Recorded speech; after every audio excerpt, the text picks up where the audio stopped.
ভগবদ গীতায় কৃষ্ণ স্তরে স্তরে অর্জুনকে তত্ত্বজ্ঞান দান করলেন।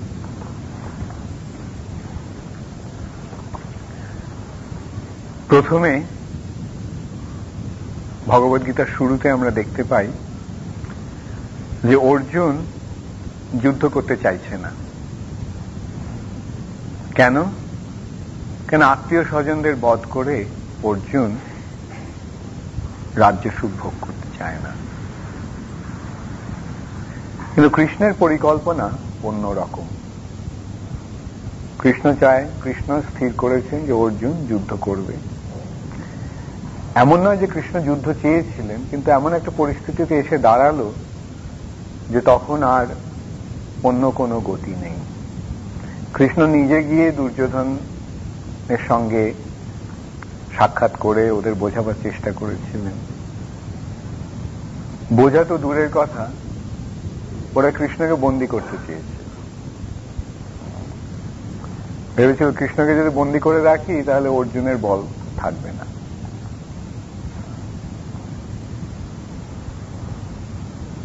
এর আগেও বহু চেষ্টা হয়েছে, যদিও পাণ্ডবেরা বারবার কৌরবদের কাছে, দুর্যোধনের দলের কাছে নির্যাতিত হয়েছে, তবুও ওরা সহ্য করে গেছে।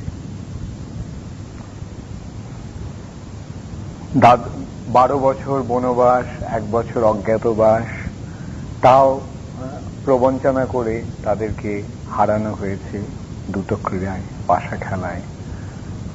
শকুনি ছিল এক জাদুকর,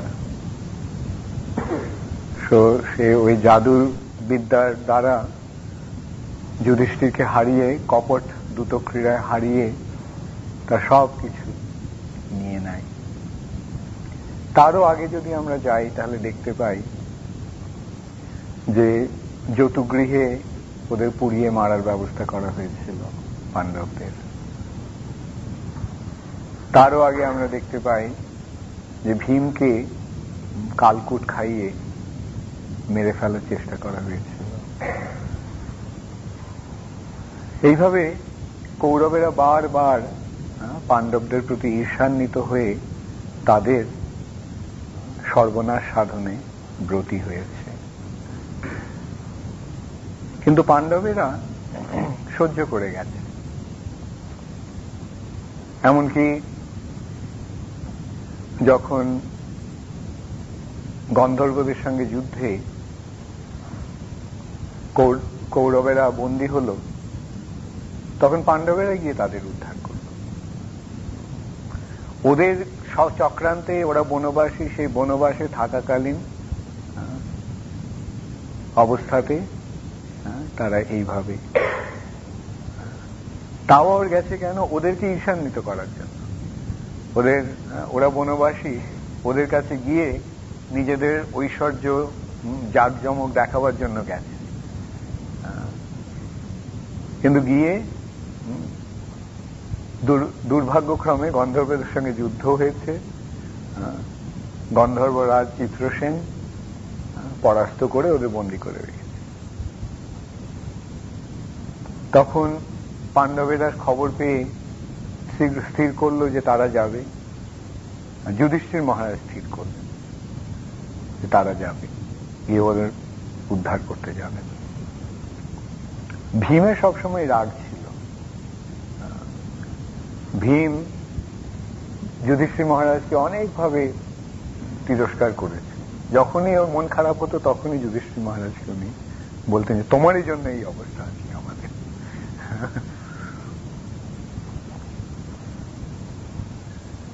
ভীম, এমনকি অর্জুনও যুক্তি দেখিয়েছিল যে কেন আমরা ওদের রক্ষা করতে যাব, ওরা আমাদের শত্রু।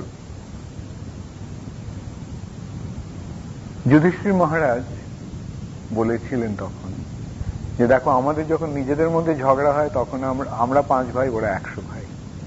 কিন্তু যখন বাইরের শত্রুর সঙ্গে বোঝাপড়া করতে হচ্ছে তখন আমরা 105 ভাই। এটা আমাদের পরিবারের দুর্নাম হবে। তো এইভাবে বারবার আমরা তাদের উদারতার দৃষ্টান্ত পাচ্ছি, আর কৌরবদের সংকীর্ণতার দৃষ্টান্ত পাচ্ছি। তারা যখন অজ্ঞাতবাস থেকে ফিরে এলেন, তখন তারা প্রথমে তাদের রাজ্য ফিরে চাইলেন।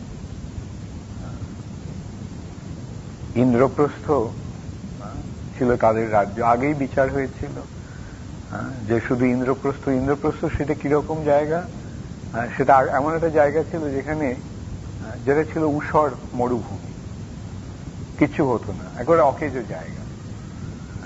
সুতরাং সেটাই ওদেরকে দেওয়া হয়েছিল।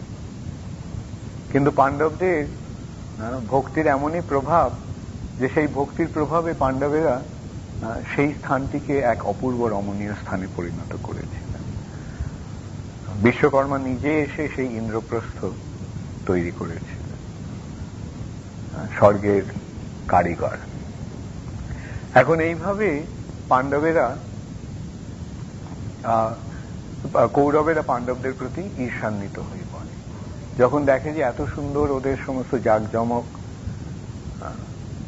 তখন ঈর্ষান্বিত হয়ে তারা তাদের সেটাও কেড়ে নেওয়ার, সেটাও আত্মসাৎ করার আয়োজন করে।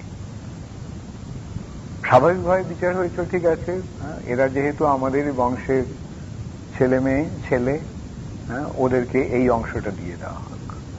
হস্তিনাপুরটা ওরা রেখে দিল এবং তাদের প্রকৃত রাজ্যটা রেখে দিল, শুধু একটা অংশ পাণ্ডবদের দেওয়া হয়েছিল। পাণ্ডবেরা সেখানে তাদের রাজ্য স্থাপন করে রাজস্ব যজ্ঞ করেছিল।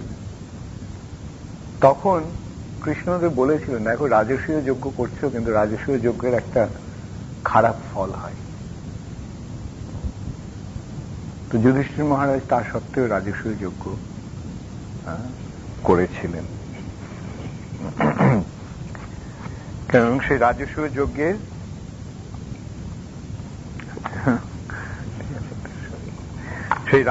যজ্ঞের যে অনুষ্ঠানে দুর্যোধন আদি ওদের সকলকে ডাকা হয়েছিল, সেখানে পাণ্ডবদের বৈভব দেখে তারা ঈর্ষান্বিত হয়ে পড়ে এবং ঈর্ষান্বিত হয়ে তখন এই চক্রান্ত করে। দুর্যোধনের ঘুম হচ্ছিল না, একে তো ঈর্ষা, তার উপরে অপমান। সেই অপমানটা দ্রৌপদী হেসেছিল দুর্যোধনকে দেখে। দুর্যোধন ওই এমনই একটা গুণ ছিল তাদের প্রাসাদে, সেখানে জলকে, যারা পাপী তারা জলকে স্থল বলে দেখত আর স্থলকে জল বলে দেখত। যেখানে জল রয়েছে, দুর্যোধন সেই জায়গাটাকে স্থল বলে দেখে সেখানে জলের মধ্যে পড়ে গেছে। আবার যেখানে স্থল সেখানে জল বলে ইয়ে করতে গিয়ে পিছলে পড়ে গেছে।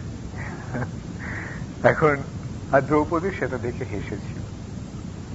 একে তো দুর্যোধনের রোষ ছিল, কেন ও দ্রৌপদীকে বিয়ে করতে চেয়েছিল কিন্তু পারেনি। অর্জুন ওর মুখ থেকে ছিনিয়ে নিয়েছিল দ্রৌপদীকে, সেই জন্য একটা অপমানের ভাব ছিল। আর এখানে দ্রৌপদী ওকে দেখে হেসেছে। এই যে অপমান, সে দুর্যোধন সহ্য করতে পারেনি। এইভাবে ক্রমে ক্রমে গড়ে উঠেছে তাদের বিরোধ ভাব, তাদের শত্রুতা। এবং তার এই অবস্থা থেকে শকুনি বলল, ঠিক আছে, আমি ভাগ্নের রাত্রে ঘুম হচ্ছে না, ঈর্ষায় জ্বলে যাচ্ছে। এই অবস্থা দেখে ভাগ্নের প্রতি কৃপা করে মামা বলল যে ঠিক আছে দুর্যোধন, চিন্তা করো না, আমি এর ব্যবস্থা করব, তুমি যুধিষ্ঠিরকে পাশা খেলায় নিমন্ত্রণ করো। এবং ক্ষত্রিয়দের একটা রয়েছে, শর্ত রয়েছে, বা ক্ষত্রিয়ের ধর্ম হচ্ছে যে যুদ্ধে এবং পাশা খেলায় ক্ষত্রিয়কে আহ্বান করলে ক্ষত্রিয় প্রত্যাখ্যান করতে পারে না, সেটা তার পরাজয়। প্রত্যাখ্যান করা মানে তার পরাজয়। এইভাবে যুধিষ্ঠির মহারাজ বাধ্য হয়েছিলেন সেই পাশা। আবার যুধিষ্ঠিরের উইকনেসও ছিল, ও পাশা খেলতে খুব ভালোবাসে। এখন তিনি ধর্মপুত্র, তিনি সত্যবাদী, আর শকুনি নাম শুনেই বোঝা যায় সে কিরকম ব্যক্তি। এখন সেই শকুনির সঙ্গে দুটো ক্রিয়ায় যুধিষ্ঠির মহারাজ সব হারাবেন। এমনকি চরমে দ্রৌপদীকে পণ রাখলেন। দ্রৌপদীকে পণ রাখার আগে তার এক এক করে এক এক ভাইকে পণ রেখেছিলেন। সেই সমস্ত সবকটি ভাইদের হারালেন, হারিয়ে তারপরে দ্রৌপদীকেও হারালেন। তখন দ্রৌপদীকে নির্যাতন করা হলো। এই সময় বিভিন্ন পাণ্ডবেরা বিভিন্ন প্রতিজ্ঞা করেছিলেন। দুঃশাসন তখন এখন প্রশ্ন হতে পারে, পাণ্ডবেরা তাহলে কেন দ্রৌপদীকে ওখানে রক্ষা করলেন? তারা তো তার পতি, এবং তারা কেন দ্রৌপদীকে এইভাবে নির্যাতিত হতে দিল? তার দুটো কারণ। একটা কারণ, পাণ্ডবেরা ইতিমধ্যেই কৌরব দুর্যোধনের কাছে বিকৃত হয়ে গেছে। ভীম, অর্জুন, নকুল, সহদেবকে যুধিষ্ঠির মহারাজ পণ রেখে হেরে গেছেন। অর্থাৎ পাণ্ডবেরা এখন যুধিষ্ঠিরের কৃতদাস, দুর্যোধনের কৃতদাস, আর দ্রৌপদীও তার কৃতদাসী। এখন এমনই এক যে বেদের নিয়মগুলি এমনই, যে ন্যায় বা নীতিগুলি এমন যে সেগুলি কেউ সজ্ঞানে লঙ্ঘন করত না। যে যদিও দেখছে দ্রৌপদীকে এইভাবে নির্যাতন করা হচ্ছে, কিন্তু তারা যুদ্ধ করতে পারছে না, কেননা প্রভুর বিরুদ্ধে ভৃত্য কখনো মাথা তুলতে পারে না। প্রভুর বিরুদ্ধাচরণ করা অন্যায়। আর যেহেতু দ্রৌপদীও তাদের কাছে পণে হেরে যাওয়ার ফলে দ্রৌপদী এখন তাদের সম্পত্তি। দ্রৌপদীকে নিয়ে এখন তারা যা ইচ্ছা তাই করতে পারে। কিন্তু তখন তারা প্রতিজ্ঞা করেছেন যেমন ভীমের প্রতিজ্ঞা ছিল সে দুঃশাসনের রক্ত পান করবে, আর দুর্যোধনের যে ঠাই দেখিয়ে দুর্যোধন দ্রৌপদীর বস্ত্রহরণ করার ইঙ্গিত দিয়েছিল, ও বলেছিল তার ওই ঠাইটা ভেঙে দেবে। তো এইভাবে আমরা দেখতে পাই যে কুরুক্ষেত্র যুদ্ধের সূচনা ক্রমে ক্রমে গড়ে উঠেছে। Krishna is an expert director. এর নাটক হচ্ছে, এই নাটকটা এমন ভাবে তিনি করেছেন যে একেবারে নিখুঁত। প্রতিটি অভিনেতা এমন সুন্দরভাবে অভিনয় করছে যে একেবারে বাস্তবের থেকেও তা আরো বেশি সত্য হয়ে গেছে। তো এইভাবে কৃষ্ণ কুরুক্ষেত্রের যুদ্ধের আয়োজন করেছে। সেই যুদ্ধের প্রাক্কালে, যুদ্ধ প্রাক্কালও বলা যায় না, যুদ্ধের যখন ঠিক শুরু হয়ে গেছে তখন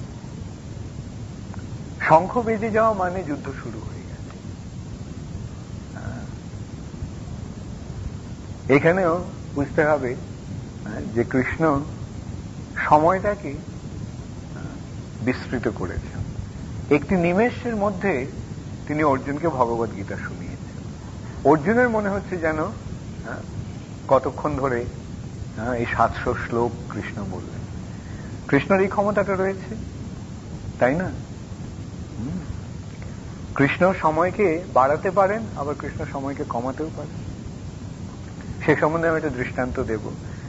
কৃষ্ণ সময় কিভাবে সংকীর্ণ করে দেন, সময়কে কিভাবে করে কমিয়ে দিতে পারেন।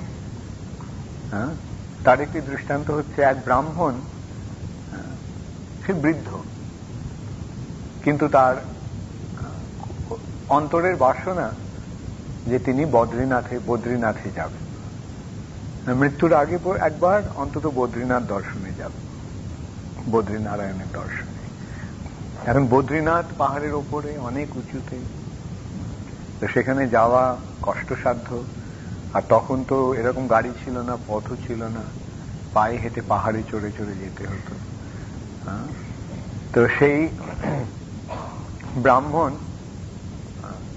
গেছেন কোন রকমের বদ্রীনাথে পৌঁছেছে, তো অনেক দেরি হয়ে গেছে, যেতে অনেক সময় লাগে, কেন ওই সময় ওখানে পাহাড়ের পথে কেবল কত মাসের মানে বছরের কয়েকটি মাসই কেবল সেখানে যাওয়া যায়, চলাফেরা করা যায়। আর বদ্রীনারায়ণও এক সময় সেখানে যান, যখন গ্রীষ্মের শুরু হয় তখন যায়, আর যখন শীতের শুরুতে তিনি নেমে আসেন যোশী মঠে। সেটা চিরাচরিত প্রথা, কেন বদ্রীনাথ সব বরফে ঢাকা পড়ে যায় ওখানে, তো সেখানে তো কেউ থাকতে পারবে না, তাহলে ভগবানের পূজা কিভাবে হবে? তাই নিচে পাহাড়ের নিচে নেমে আসেন, পাহাড়ের ঠিক নিচে নয়, আরেকটু নিচে নেমে আসে যেখানে বরফ পড়ে না অতটা। তো ব্রাহ্মণ যখন ওখানে পৌঁছেছে, তিনি গিয়ে দেখেন যে বদ্রীনাথকে নিয়ে সকলে যাচ্ছে, পূজারী এবং ইয়েরা, তারা বদ্রীনারায়ণকে নিয়ে যাচ্ছে নিচে। তো ব্রাহ্মণ ভাবলো যে আমি এত কষ্ট করে এলাম, আর তো কোনোদিনও আমি আসতে পারবো না বদ্রীনাথে, অতএব আমি আর নিচে যাব না, আমি এখানেই থেকে যাব, এখানে আমার মৃত্যু হোক। তো সকলে দেখছে যে ব্রাহ্মণ ওখানে, তো বললো যে চলো, তো নিচে চলো, এখানে কি করবে? বললো না, আমি আর যাব না নিচে। তখন ওরা সকলে বললো যে দেখো, কিছুদিন পরেই তো বরফ পড়া শুরু হবে, এখানে খাবার দাবার কিচ্ছু পাবে না, 6 মাস ধরে এখানে কিচ্ছু থাকবে না, শুধু থাকবে কতগুলি নেকড়ে, আর সেই নেকড়েগুলি তোমাকে পেয়ে তাদের মহোৎসব করবে। ব্রাহ্মণ বলল তাই হোক, আমি নিচে যাব না। তো সকলে দেখলো যখন সেই ব্রাহ্মণকে আর বোঝানো যাচ্ছে না, তখন তারা সকলে বদ্রীনারায়ণকে নিয়ে নিচে চলে গেছে। তো ব্রাহ্মণ বসে আছে, এমন সময় দেখে এক রাজপুরুষ ঘোড়ায় চড়ে সেখানে এসে উপস্থিত। তো বলছে, তুমি এখানে কি করছো? ব্রাহ্মণকে জিজ্ঞাসা করছে। তো বললো যে আমি এসেছিলাম বদ্রীনারায়ণ দর্শনের জন্য, তো আমি যখন এসে পৌঁছলাম তখন দেখি ওরা সবাই বদ্রীনারায়ণকে নিয়ে নিচে চলে যাচ্ছে, তাই আমি ঠিক করেছি এত কষ্ট করে যখন এখানে এলাম, আর যখন ভবিষ্যতে আসা সম্ভব হবে না, আমি এখানেই থেকে যাব, এখানেই আমার দেহ পতন হোক। তো সেই রাজপুরুষটি বললেন, আমারও পথ ভুল হয়ে গেছে, আমি এখানে এসে পড়েছি, তো চলো, এখন তো রাত হয়ে আসছে, আমি এখানেই থেকে যাব, আর কোথায় যাব, আজকে রাতটা এখানেই থেকে যাব। তখন সেই বলল, ভালো সঙ্গী পাওয়া গেল। তো সেই রাজপুরুষটি বললেন যে সময় কাটানো যাক কিছু করে, তুমি পাশা খেলতে জানো? ও বলে, হ্যাঁ জানি। চলো আমরা পাশা খেলি একটু। তুই পাশা খেলতে খেলতে, সেদিন পূর্ণিমার রাত ছিল, পাশা খেলে রাত ভোর হয়ে গেছে। যখন ভোর হয়েছে, একটু পরে তারা দেখছে যে সমস্ত কীর্তন করতে করতে, বাজনা বাজিয়ে সব বদ্রীনারায়ণকে নিয়ে আসছে। তো ওরা সেই ব্রাহ্মণকে দেখে অবাক হয়ে গেছে, বলছে, আরে তুমি এখনো এখানে আছো? আর ব্রাহ্মণরা বলছে, কি ব্যাপার, তোমরা কাল গেলে, সকালবেলা কাল গেলে, আর আজকে তোমরা ফিরে এসছো? তো তখন পরে কথাবার্তার মাধ্যমে জানা গেল যে ওরা বুঝতে পারল যে 6 মাস অতিবাহিত হয়ে গেছে, আর ব্রাহ্মণের কাছে ওটা কেবল একটি রাত। তো ব্রাহ্মণ তখন ভাবলো, সেই রাজপুরুষটি কোথায়, যার সঙ্গে আমি খেলছিলাম, পাশা খেলছিলাম, তাকে আর কোথাও খুঁজে পাওয়া গেল না। এবং যাকে জিজ্ঞাসা করা হলো সে কোথায়, এরকম কোনো ব্যক্তিকে দেখেছে কিনা, কেউ বলল না, কেউই এরকম ব্যক্তিকে দেখে। তাহলে সেই ব্যক্তিটি কে? বদ্রীনারায়ণ স্বয়ং। আর এখানে ভগবান কি করলেন? 6 মাসকে 1 রাত্রির মধ্যে করে দিলেন, সংকুচিত করে দিলেন। তো এইভাবে ভগবান সময়কে বাড়াতে পারেন আবার কমাতে পারেন। এটা তো টাইম। আরেকটা দৃষ্টান্ত হচ্ছে স্পেস, স্থান। স্থানকে ভগবান কিভাবে সংকুচিত করছেন তার একটি দৃষ্টান্ত এখানে। এক অন্ধ, তার বহুদিনের বাসনা যে বৃন্দাবনে গিয়ে বৃন্দাবনে যাবে। তো সে একসময় শুনলো যে তার গ্রামের লোকেরা সব বৃন্দাবনে যাচ্ছে।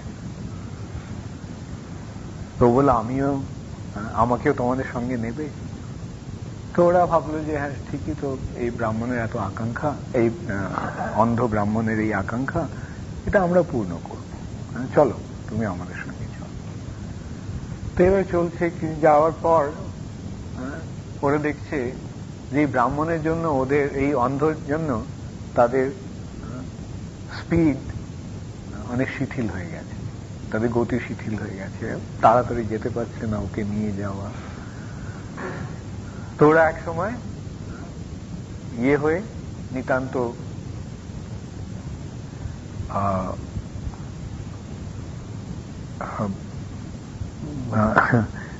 তোমার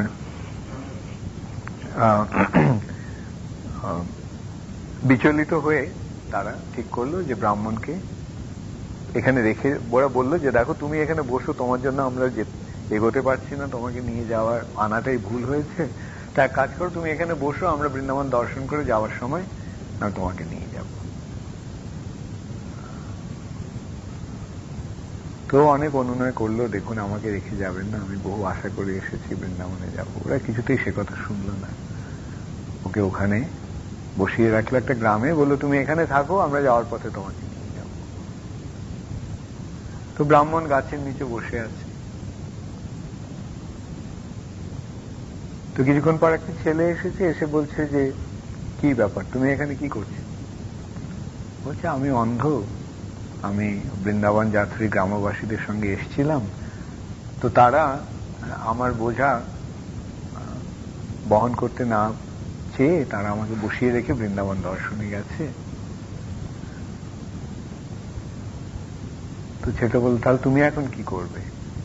আমি বসেই থাকবো। বলে জানতে চাই, এসো আমার সঙ্গে এসো, আমার বৃন্দাবনে যাওয়ার একটা শর্টকাট রাস্তা আমার জানা আছে। তো ব্রাহ্মণ বলল তুমি আমাকে নিয়ে যাবে? বলে হ্যাঁ আমি নিয়ে যাব। তো ওই শিশু ছেলেটি হাত ধরে তাকে নিয়ে যাচ্ছে। কিছুক্ষণ পরে ব্রাহ্মণকে ওই ছেলেটি বলছে যে তুমি বৃন্দাবনে পৌঁছে গেছো।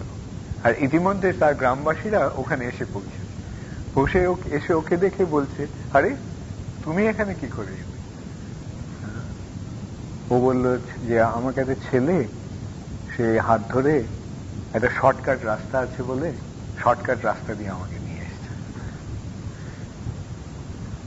এখন কি এই শর্টকাট রাস্তাটি দিয়ে এলেন? কৃষ্ণ। তো এইভাবে কৃষ্ণ স্থান এবং কাল এই দুটোরই নিয়ন্তা। তো কুরুক্ষেত্র যুদ্ধের সময় সেই বুঝতে হবে যে কৃষ্ণ, ওর যুদ্ধ শুরু হয়ে গেছে, শঙ্খ বেজে গেছে, তার মানে কতটুকু সময় বাকি ছিল? কেবল হয়তো কয়েকটি নিমেষ, কয়েকটি সেকেন্ড। কিন্তু সেই সময়টিকে কৃষ্ণ বর্ধিত করে অর্জুনকে এই ভগবত গীতার শিক্ষা দান করলেন। 700টি শ্লোক তিনি অর্জুনকে শোনালেন। শুনিয়ে তার মাধ্যমে তিনি যে তত্ত্বজ্ঞান দিয়ে যখন অর্জুনকে জিজ্ঞাসা করলেন এখন তুমি অর্জুন কি করতে চাও, তুমি নিজে বিচার করো। উত্তরে অর্জুন কি বললেন? যে আমার মোহ এখন নষ্ট হয়ে গেছে, আমি স্মৃতি ফিরে পেয়েছি, এবং এখন তুমি আমাকে যা বলবে আমি তাই করব। এখন এইভাবে ভগবত গীতা অর্জুনকে নিমিত্ত করে বলেছেন। এখানে এটি একটি দৃষ্টান্ত স্বরূপ। অর্জুন ভগবানের শুদ্ধ ভক্ত।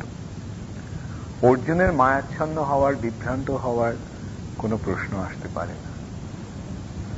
সাধারণ মানুষ তার স্বরূপ বিস্তৃত হয়ে আছে, সেটা বোঝা যায়। কিন্তু অর্জুনের স্বরূপ বিস্তৃতি, তিনি ভগবানের নিত্য পার্শ্বদ, সেটি যোগমায়ার প্রভাবে হয়েছে। যেন মনে হয়েছিল অর্জুন এই তত্ত্বজ্ঞান জানেন না, তাই ভগবান অর্জুনকে নিমিত্ত করে ভগবদ গীতা দান করলেন। নিমিত্ত মাত্রং ভবসব্য সাহায্য। আর অর্জুনও চিরকাল ভগবানের নিমিত্ত হয়েই সবকিছু করেছেন। তাই জন্য কি বলা হচ্ছে, গীতা মাহাত্ম্যে বলা হচ্ছে যে সর্ব উপনিষদ ও গাব, সমস্ত উপনিষদগুলি হচ্ছে একটি গাভী, আর দগ্ধা গোপাল নন্দনা, আর সেই গোপাল নন্দন সেই গাভীটিকে দোয়াচ্ছে। সেই গোপালকে কে? গোপাল হচ্ছেন শ্রীকৃষ্ণ। উপনিষদগুলি একটি গাভী, আর সেই উপনিষদকে দহন করছেন কে? উপনিষদ রূপী গাভীকে দহন করছেন কে? কৃষ্ণ, গোপাল। আর গাভী দুধ দেয় কেন? দুধ দেয় কিভাবে? বৎসকে উপলক্ষ করে গাভী দুধ দেয়। বাছুরের জন্য গাভী দুধ দেয়, কিন্তু বাছুর পুরো দুধটা খায় না। বাছুরকে একটু দুধ খাওয়ানো হয়, তারপরে দুধ দহন করা হয়। যদি বাছুর যদি পুরো দুধটা খায় গরুর, কোনো কোনো সময় আমরা দেখি যে আমাদের যে ফার্ম আছে, বাছুর যদি কোন রকমে বাছুরকে আলাদা করে রাখা হয়, কিন্তু কোনোভাবে যদি বাছুর গাভীর কাছে চলে যায় আর সেই গাভীর দুধ যদি খেয়ে ফেলে পুরোটা, তাহলে বাছুরটা অসুস্থ হয়ে পড়ে। বাছুর পুরো দুধ খেতে পারে না গাভী। এই দুধটা তাহলে কাদের জন্য? মানুষদের জন্য। তাহলে বাছুরকে নিমিত্ত করে দুধ দেওয়া হচ্ছে, কিন্তু দুধ কারা খায়? মানুষেরা। ঠিক তেমনি এই যে দুধ, যা উপনিষদ রূপী গাভীকে দহন করে পাওয়া গেল, যেটি কৃষ্ণ দহন করলেন, সেটি কাকে নিমিত্ত করে? বৎস পার্থ। বৎস মানে সেই গাভীর বাছুর, কি হচ্ছেন? অর্জুন, পার্থ। আর দুগ্ধম গীতামৃতম মহৎ, যারা যারা মহৎ, তারা এই দুগ্ধ পান করে, ভগবৎ অমৃত পান করে। অর্জুনকে নিমিত্ত করে দিয়েছেন, কিন্তু অর্জুনের এটা দরকার ছিল না। সোজা কথায় ভগবত ভক্ত, ভগবানের নিত্য পার্শ্বদের তত্ত্বজ্ঞান লাভের প্রয়োজন নেই, কারণ তারা পূর্ণ তত্ত্বে অধিষ্ঠিত। কিন্তু অর্জুনকে নিমিত্ত করে ভগবান দিলেন যাতে আমরা সেটি লাভ করতে পারি। হ্যাঁ, আমাদের বেলায় এই গীতার প্রচন্ড এক অপূর্ব প্রয়োজন রয়েছে, এক অসম্ভব প্রয়োজন রয়েছে। কিরকম? প্রথম কথা হচ্ছে যে আমরা স্বাভাবিকভাবে কজন জড়ের সঙ্গে চেতনের পার্থক্যের কথা বিচার করে দেখি, যে জড় আর চেতন দু রকমের বস্তু দেখা যাচ্ছে, তাই না? যেমন এই টেবিল, এই চেয়ারটা জড়, টেবিলটা জড়, ফ্লোরটা জড়, মেঝেটা জড়, দেয়ালগুলি জড়, তাই না? এগুলি জড়, এর মধ্যে কোনো চেতনা নেই। নাকি তুমি, আমি, আমরা সকলে, আমরা কি জড় না চেতন? আবার আরেকটা জিনিস বিচার করা যায়, এই দেহটা কিসের? দেহটা জড়, তাই না? কিন্তু এই দেহটি চেতন। প্রকৃতপক্ষে যে দেহের উপাদানটি জড়, কিন্তু দেহটি চেতন। আবার একসময় দেখতে পাই এই জড় দেহটি আবার জড় হয়ে যায়। কখন? মৃত্যুর পর। ওই মৃত্যুর পরে ওই মৃতদেহটির সঙ্গে এই চেয়ারটির কোনো পার্থক্য নেই, তাই না? বা টেবিলটির কোনো, কিন্তু সেই দেহটিও অচেতন, জড়, মৃত। এখন এই দেহটিতে এত বছর ধরে জীবনের সঞ্চার হয়েছিল, প্রাণের সঞ্চার হয়েছিল, চেতনের সঞ্চার হয়েছিল, কি করে সেটা সম্ভব হলো? তার কারণ আত্মার উপস্থিতি, এবং সেই আত্মার উপস্থিতির জন্যই জীবের এই দেহে প্রাণের বা জীবনের সঞ্চার হয়। তাহলে আত্মার প্রভাবে যদি এই জড় দেহটিতে, মৃত দেহটিতে এইভাবে চেতনা সঞ্চার হয়, তাহলে না জানি আত্মা নিজে কতটা চেতন। এখন সেই আত্মা সম্বন্ধীয় জ্ঞান ভগবান গীতায় দান করলেন। প্রথমে তিনি যে আত্মা সম্বন্ধে জানালেন, সে আত্মা কি, আত্মার গুণাবলী কি, আত্মার বৈশিষ্ট্য কি, তিনি সে সম্পর্কে বললেন যে ন জায়তে ম্রিয়তে বা কদাচিৎ, আত্মার কখনো মৃত্যু হয় না, আর কোনো অস্ত্র দিয়ে আত্মাকে কাটা যায় না, আগুন দিয়ে পোড়ানো যায় না। আর দেহটা কি? দেহটা হচ্ছে একটা পোশাক, একটা আবরণ। তো এইভাবে দেহ আর আত্মার মধ্যে ভগবান পার্থক্য নিরূপণ করলেন। করার পরে তিনি বোঝালেন এই প্রকৃতি কি এবং তিনি কি। তাহলে জীব, প্রকৃতি আর ভগবান ঈশ্বর, এই তিনটি তত্ত্ব জানা হলো। তার সঙ্গে আবার দুটি তত্ত্ব কৃষ্ণ এখানে অর্জুনকে বোঝালেন। একটা হচ্ছে কাল, আরেকটি হচ্ছে কর্ম। এই পাঁচটি বিষয় নিয়ে ভগবত গীতা।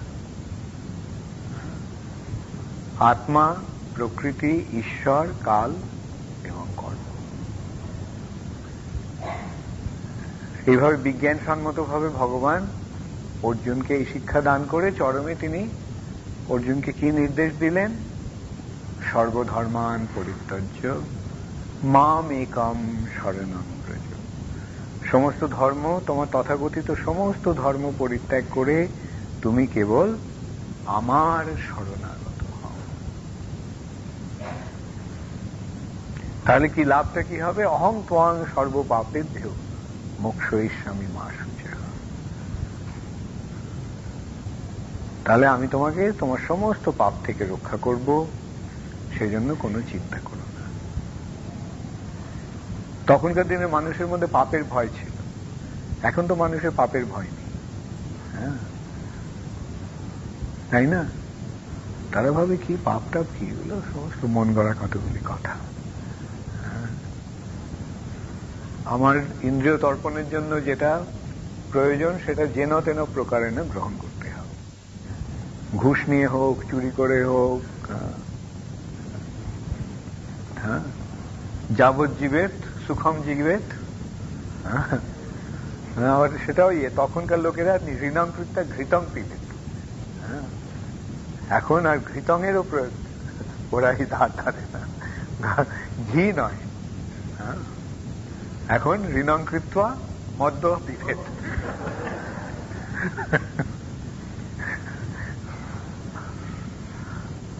এখন এই যে দুর্দশাগ্রস্ত একটা অবস্থা পৃথিবীতে এসে দাঁড়িয়েছে, যেখানে মানুষের কোন রকমের চিন্তা নেই, কোন রকমের সৎপথে থাকার কোন রকমের অনুপ্রেরণা নেই, ভগবানে বিশ্বাস নেই, এরকম একটা দুর্দশাগ্রস্ত পরিস্থিতি।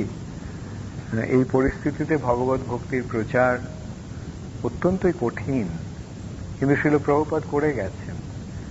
এবং শ্রী চৈতন্য মহাপ্রভুর প্রদর্শিত পথটি শ্রীল প্রভুপাদ এমন সুন্দরভাবে তুলে ধরেছেন যে পৃথিবীর বিভিন্ন দেশের মানুষেরা, যাদের কৃষ্ণের সঙ্গে বা কৃষ্ণ ভক্তির সঙ্গে বা বৈদিক সভ্যতার সঙ্গে কোনো যোগ ছিল না, তারা আজকে কৃষ্ণ ভক্তে পরিণত হয়েছে। এবং তোমরাও কৃষ্ণ ভক্তে পরিণত হয়েছে।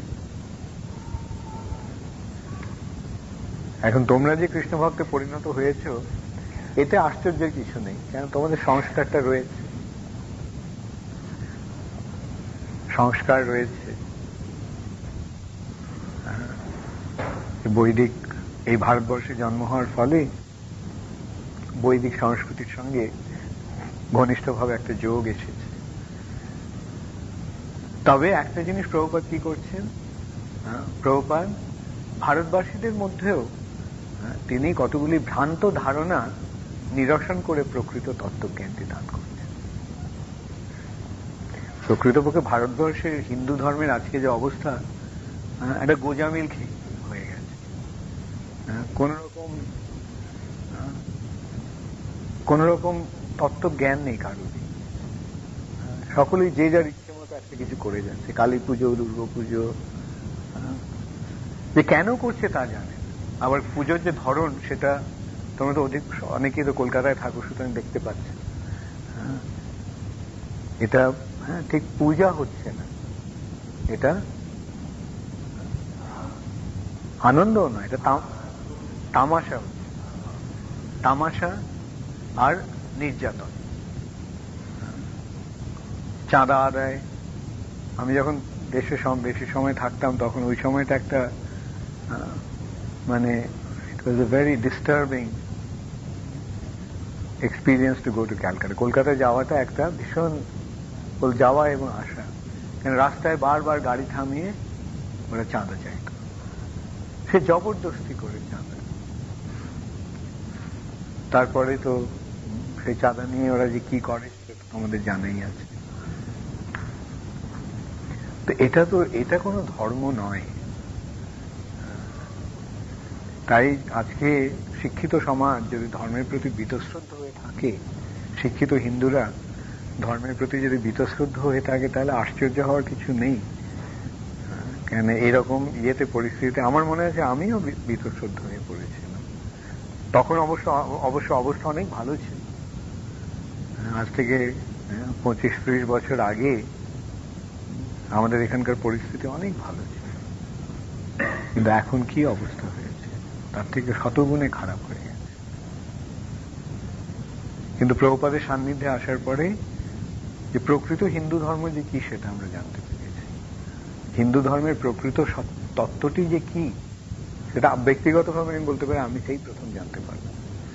যদিও বইটি অনেক গ্রন্থাবলী আমি পড়েছি ধর্ম সম্বন্ধে, কিন্তু কেউই কোনো স্পষ্ট পথ প্রদর্শন করতে পারেনি। শিল প্রভুপাদের এমনই এক মহিমা যে প্রভুপাদের যে গ্রন্থটি আমি নিয়েছিলাম, দ্য নেক্টার অফ ডিভোশন, যে প্রথম বইটি আমি পড়ি, সেটি প্রথম পাতা থেকে আমি বুঝতে পেরেছিলাম সব কিছু একেবারে সরল হয়ে গিয়েছে। এইটি প্রভুপাদের বৈশিষ্ট্য। যেমন ডাক্তারের কাছে গেলে সহজে রোগ সেরে যাবে, তাই না? কিন্তু হাতুড়ের কাছে গেলে রোগ সারা তো দূরের কথা, সর্বনাশ হবে। তো সেইটি হচ্ছে মূল বিচার্য বিষয়, যে আমাদের প্রকৃত ডাক্তার খুঁজতে হবে। আর তার সান্নিধ্যে যখন যাওয়া, আমরা সেই ডাক্তারের সন্ধান পেলে তখন তার প্রেসক্রিপশন অনুসারে ওষুধটা নিতে হবে।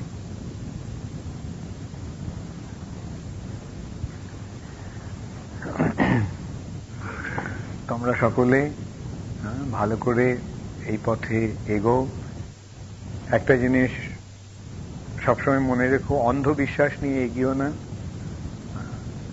সিদ্ধান্ত বলিয়া চিত্তে না করো অলস, যাহা হইতে কৃষ্ণে লাগে সুদৃঢ় মানস। যে সিদ্ধান্ত বলেই যে আমাদের অন্ধবিশ্বাস সহকারে এটা গ্রহণ করতে হবে তা নয়। বিচার করে দেখো, হাজার প্রশ্ন থাকলে সে হাজার প্রশ্ন নিয়ে এসো, এবং যখন মনে হবে যে না এইটি হচ্ছে প্রকৃত ধর্মের পথ, এইটি প্রকৃত পরমার্থের পথ, তখন এই পথটিকে যথাযথভাবে অবলম্বন করো। তখন আর যেন কোনো সংশয় না থাকে, অর্থাৎ সমস্ত সংশয় দূর করে এই পথটি অবলম্বন করে। আমরা কখনো বলবো না যেহেতু মহাপ্রভু এই পথটি দিয়ে গেছেন সুতরাং গ্রহণ করতে হবে, বা প্রভুপাদ দিয়ে গেছেন বলে গ্রহণ করতে হবে, অথবা আমি দিচ্ছি বলে গ্রহণ করতে হবে। না, গ্রহণ তুমি করবে, শুধু বিচার করে দেখো এটা গ্রহণীয় কি না।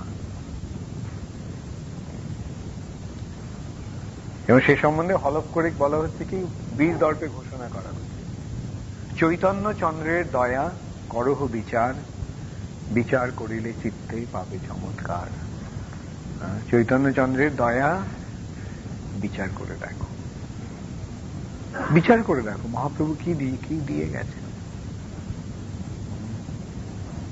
ভগবত গীতায়, শ্রীমৎ ভাগবতে কি দেওয়া হয়েছে সেটা বিচার করে দেখো।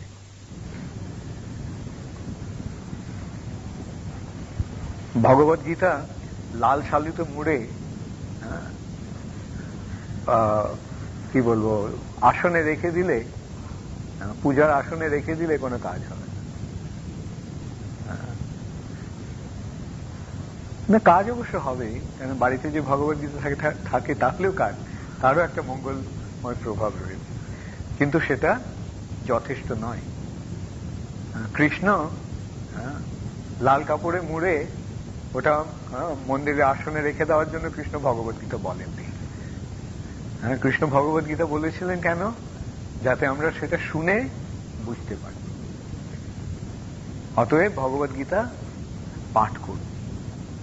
আবার ভগবত গীতার বিশ্লেষণটাও এমন কোন ব্যক্তির কাছ থেকে শ্রবণ করো যিনি নিজে ভগবত গীতার তত্ত্বটি বুঝতে পেরেছেন। যারা নিজেরাই বোঝেনি তারা ভগবত গীতা কি অন্যকে কি বোঝাবে? অতএব বিজ্ঞান সম্মত ভাবে এই পথটিকে অবলম্বন করো, করে এগিয়ে চলো। এই মনুষ্য জন্ম অত্যন্ত দুর্লভ, অতএব এই দুর্লভ মনুষ্য জন্ম লাভ করে তার পূর্ণ সদ্ব্যবহার করার চেষ্টা করো। এইটি সকলের একমাত্র কাম্য হওয়া উচিত। তোমার সকলকে অসংখ্য ধন্যবাদ। তোমরা অনেক কষ্ট কলকাতা থেকে এলে, অনেক কষ্ট করে এখানে থাকলে, এটা সেটাও করলে। আমি তোমাদের বলেছি বলে আমি আমার সুবিধার জন্য আমি বললাম আমি কলকাতায় যাবো না রোববারে, তোমরা সকলে এসো। কেননা এই রোববারটাই শেষ রোববার, এরপরে আমি বুধবারে কলকাতায় যাচ্ছি, বৃহস্পতিবারে বাইরে চলে যাচ্ছি। অতএব তোমাদের সঙ্গে সাক্ষাৎকার আর এবার হবে না বলে আমি ইয়ে করলাম। একবার আমি ভেবেছিলাম কলকাতায় যাব, কিন্তু পরে দেখলাম যে ভীষ্ম পঞ্চক হচ্ছে, সুতরাং এখন আমি এই 5টা দিন মায়াপুরেই থাকি। হরে কৃষ্ণ, জয় শিল প্রভুপাদ। কারো কোনো প্রশ্ন আছে কি?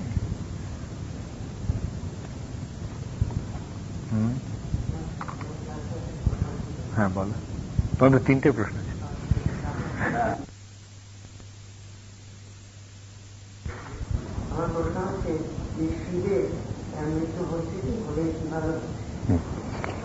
না, শিবের মৃত্যু হয় না। শিব দেবতা নন, সেটি ব্রহ্মার ঊর্ধ্বে, এবং শিবের নিত্য ধাম রয়েছে যাকে বলা হচ্ছে মহেশ ধাম। সেটি এই জড় জগতের ঊর্ধ্বে। যেমন ব্রহ্মসংহিতাতে বলা হচ্ছে গোলোক ও নামনি নিজ ধামনি তলে চ তস্য দেবী মহেশ হরিধাম সুতেষু তেষু। দেবীধাম, এই ব্রহ্মাণ্ডটি হচ্ছে দেবীধাম, জড় জগৎটি হচ্ছে দেবীর ধাম, দুর্গার স্থান বা মহামায়ার স্থান, মহামায়ার ধাম। দেবীধামের ঊর্ধ্বে, এটা বৃহৎ ভাগবতামৃততে বর্ণনা হচ্ছে এইভাবে যে ব্রহ্মাণ্ডের 7টি চতুর্দশ ভুবনাত্মক ব্রহ্মাণ্ড তার 7টি আবরণ। সেই আবরণগুলি ভেদ করলে আমরা আসছি বিরজা বা কারণ সমুদ্র, এবং তারপরে ব্রহ্মজ্যোতি। এই যে কারণ বাড়ি আর ব্রহ্মজ্যোতি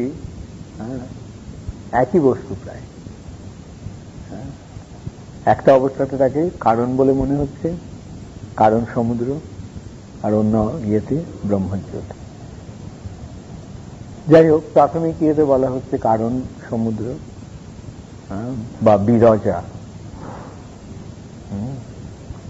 বিরজার ওপরে ব্রহ্মজ্যোতি, ব্রহ্মজ্যোতির ওপরে মহেশ ধাম, শিবের স্থান। মহেশ ধামের উপরে বৈকুণ্ঠ লোক, বৈকুণ্ঠের উপরে মথুরা মণ্ডল। অবশ্যই দিকে দেখতে গেলে বৈকুণ্ঠের আবার উপরের ভাগে রয়েছে অযোধ্যা, তারপরে দ্বারকা, তো বৈকুণ্ঠেরই অন্তর্গত।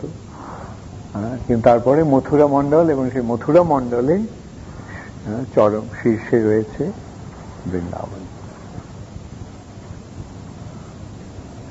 তো এইভাবে আমরা দেখতে পাচ্ছি যে মহাদেবের স্থানটি এই জড় জগতের ঊর্ধ্বে। মহাদেব সেদিক দিয়েও ভগবানেরই অবতার। সেটা ভগবানের, তিনি গুণাবতার, আবার আরেক দিক দিয়ে ভগবানের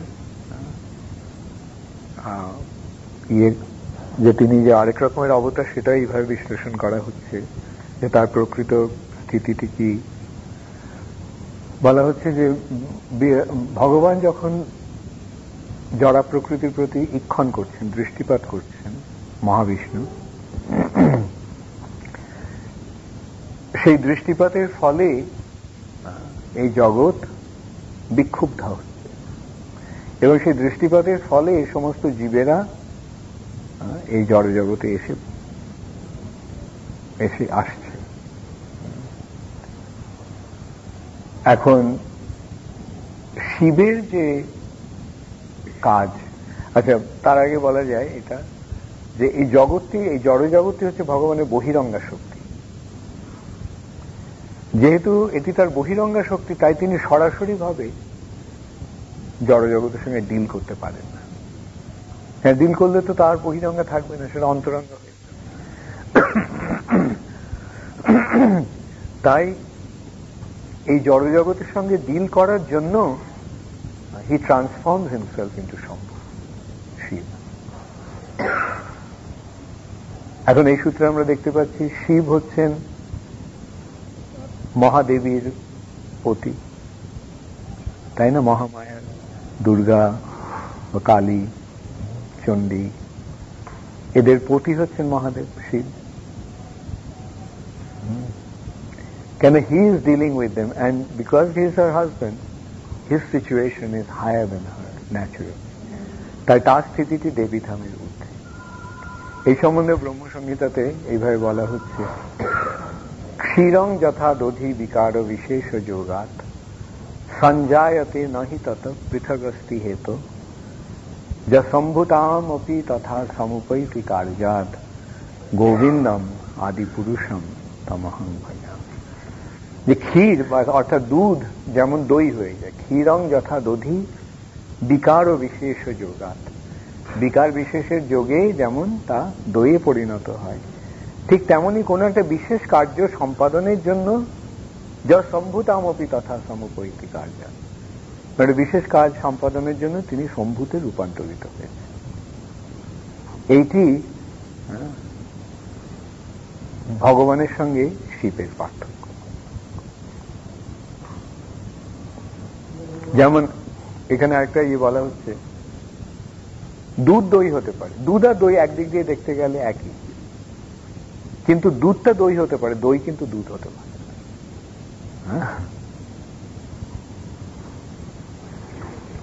কি বলছি?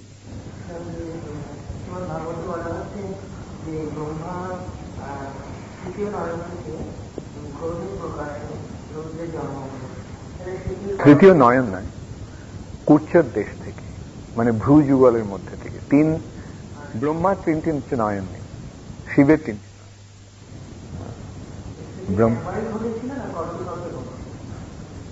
সেটি সৃষ্টির আদিতে, ব্রহ্মা যখন এলেন সৃষ্টির আদিতে হয়েছিল, কল্পে কল্পে সেটা না।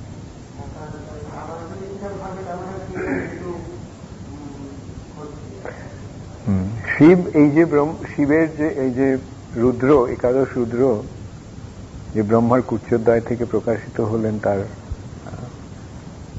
ক্রোধের ফলে, সেটা তারা হচ্ছেন শিবের অবতার, শিবের মহাদেবের প্রকাশ। এই জড় ব্রহ্মাণ্ডে মহাদেবের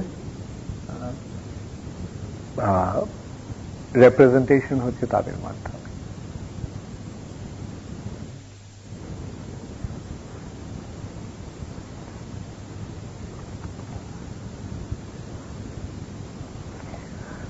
হরে কৃষ্ণ। তো তোমাদের তো যাওয়ার সময় হয়ে গেল, তোমরা ভালোভাবে থেকো সকলে, ভগবানের শরণাগত হয়ে জীবন যাপন করো, দিনাতিপাত করো, ভালো করে ভগবানের সেবা করো, ভালোভাবে ভগবানের ভক্ত হও। তোমাদের মধ্যে যারা জপ করছো তারা নিষ্ঠা ভরে, আরো বেশি করে নিষ্ঠা ভরে জপ করো। আর যারা করছো না তারা এখন থেকে জপ করতে শুরু করো, করবে। আমি তোমাদের কাছে এই অনুরোধটা রাখলাম, তার ফলে তোমাদেরই মঙ্গল হবে।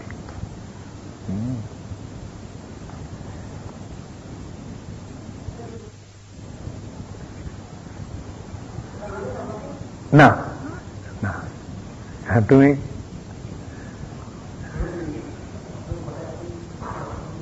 হ্যাঁ,